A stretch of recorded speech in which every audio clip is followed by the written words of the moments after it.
Welcome to the Slop Farm. Enjoy the video. You start by verifying prerequisites, Android 9 or newer, or a rooted device with iptables/NFT support. Once confirmed, install a VPN-based firewall like NetGuard or Blockada, or prepare root-only tools if you prefer kernel-level filtering. Make sure to enable developer options and USB debugging so you can gather logs and adjust settings. Back up your device and note critical apps to avoid accidental blocking. Now that the groundwork is set, you'll create rules and test connectivity. You now craft the core rules, adopt a deny-by-default stance, and explicitly allow the apps and ports you trust. For VPN-based firewalls, create per-app rules and add domains or IP lists for known services.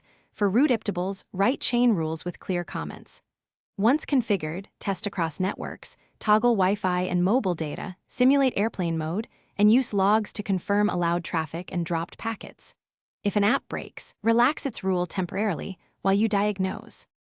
You finish by locking and exporting your firewall configuration so you can restore it quickly after an update. Schedule periodic rule reviews and app updates, and monitor logs closely for the first 48 to 72 hours to spot false positives.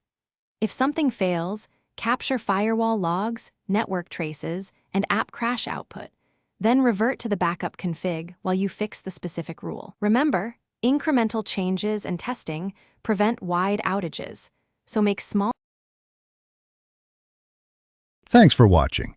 Consider subscribing if we helped you today.